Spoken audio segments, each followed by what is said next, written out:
why would he be carrying a battle axe? It would be so cool. It makes no sense. Battle axe?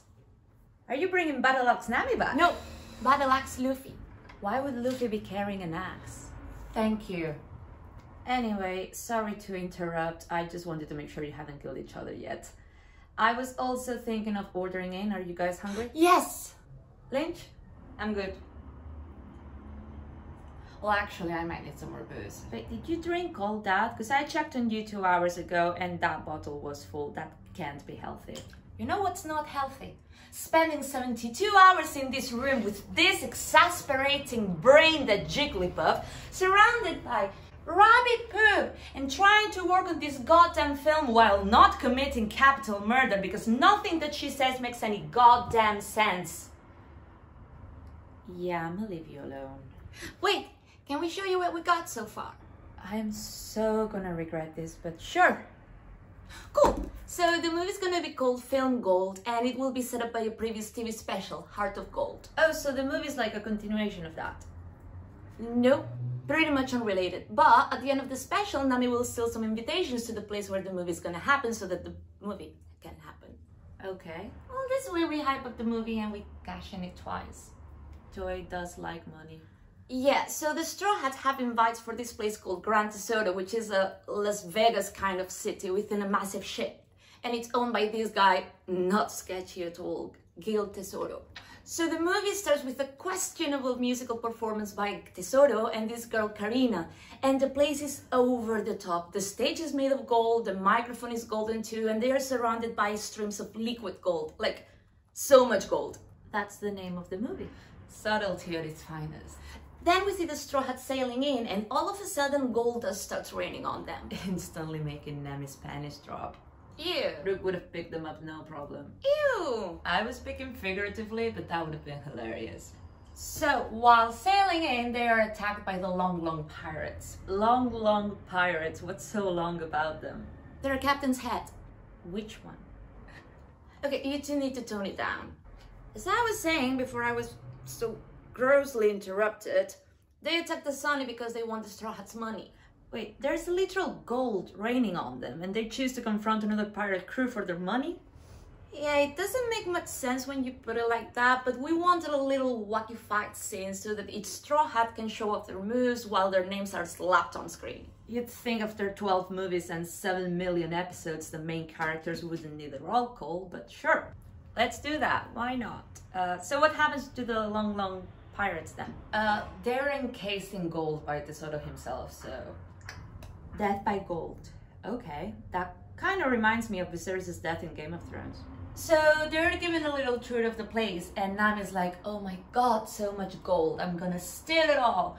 And Baccarat is like, oh no honey, you're not, because the security in this place is absolute, and if anybody gets caught cheating, they'll be sent to an underground prison, so better play nice.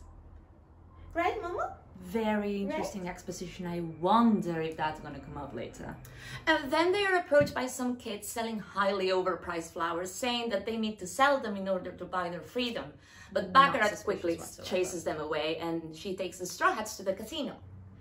And Nami does nothing about that. What do you mean? Oh, there are kids being forced to earn money to buy their freedom, and you're telling me that Nami is just like, cool story, bye. Quite a lip character-wise, if you ask me. Yeah, we still need the main conflict to happen, so I'm gonna need you to, like, completely ignore that. Okay, here we go. So after the tour, they get taken to the casino, and there they get a loan of 20 million berries that they can spend gambling, and they go do so. They play a few games, and they seem to be in a winning streak until Tesoro comes in and challenges Luffy to an all-or-nothing kind of bet. That's not gonna end well. Nope. Winning streak's over and Luffy loses. And then they find out that Baccarat can actually change somebody's luck using her devil fruit abilities. So not only does Luffy lose, but he also gets a stomachache, slips on a banana peel. What does luck have to do with getting a stomachache? Unclear. But anyway, The Straw Hats realize that they have been tricked and they prepare to fight, and that's when we find out that Tesoro has the ability of the Goru Goru no Mi and can control gold. Painfully obvious from the get-go. And when Zoro is about to attack, his legs start getting covered by solid gold. I'm getting little Gordon flashbacks here. Please don't tell me he's gonna try chopping them off. Oh, that would have been cool, but no. Apparently, all the gold dust from earlier is what allows Tesoro to control everybody that enters his domain. And now he has Zoro covered in gold up to his abdomen, and he won't release him until the Straw Hats pay back their debt, which is a ridiculous amount of money. So they have until the following midnight to pay Tesoro back, otherwise Zoro will be executed. Great, now I'm having Roman Stone flashbacks. Fantastic. Or Marineford. So time is of the essence, what's the plan? A nice filling dinner and a good night's sleep. What? Yeah, I mean, not much they can do now, right? And they're starving, much like I am. Where's her food? On its way. So while they're stuffing their faces in a restaurant, they discover that a lot of people are working off their debts or their family's debts within the city, much like the flower-selling kids from earlier. And Nami's still cool with that, I guess. Oh, Nami. So we find out that Nami and Karina actually knew each other back in the East Blue during their thieving days. But Nami betrayed Karina and, well, there was this whole thing that happened. The thing is that now Karina is trying to steal Tesoro's Grand Tesoro. The ship? No. Anyway, they join forces and plan a heist. And meanwhile, Tesoro is in the middle of a golden bath with some ladies. Thank God you didn't say shower. Yeah. And he is approached by Spandam. Spandam? Why, is he joining the bath? Well, Grand Tesoro is recognized by the world government, but it operates kind of independently. Still, Tesoro asks for the world government's backup to deal with the Straw Hats because he can. And they sent in Spandam. Yeah, Tesoro isn't convinced either, so he rings up Sakazuki to get better help. And Sakazuki, being Sakazuki, is less than thrilled having to help that piece of shit. Rob Lucci is also there and he tells him to chill a little bit. How many more cameos are you cramming And that in? conversation is intercepted by Koala, who tells Sabo that Luffy's in Grand Tesoro too. Of course you managed to fit Sabo in there somehow.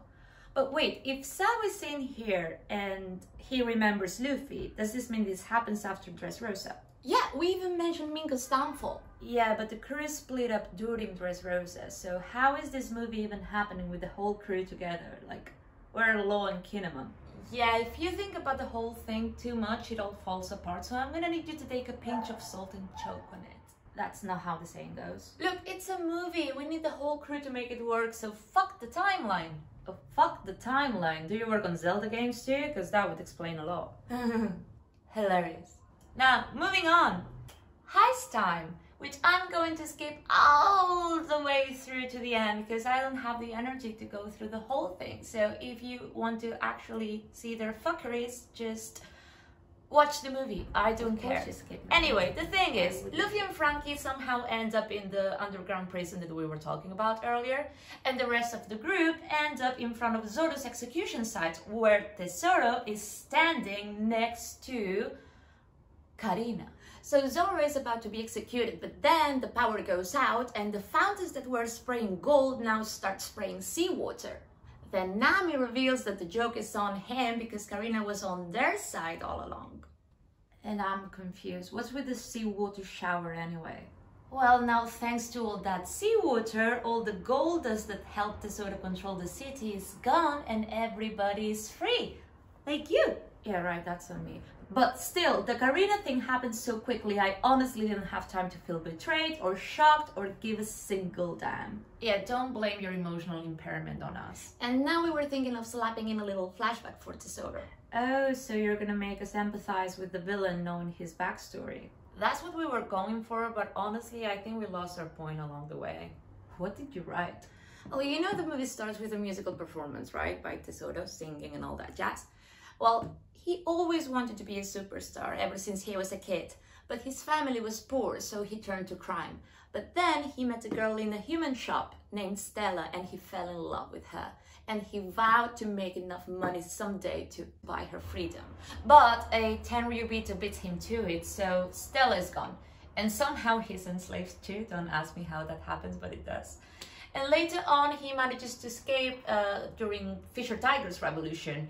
And eventually, he gets his devil fruit from Doflamingo, and the power of gold corrupts his soul, and here we are. You didn't just lose the point, you straight up kicked it into a black hole. So, Sappy flashback's done, and that's pretty much where we're at the final fight. We could get Sabo to fight Lucci, that would be so cool.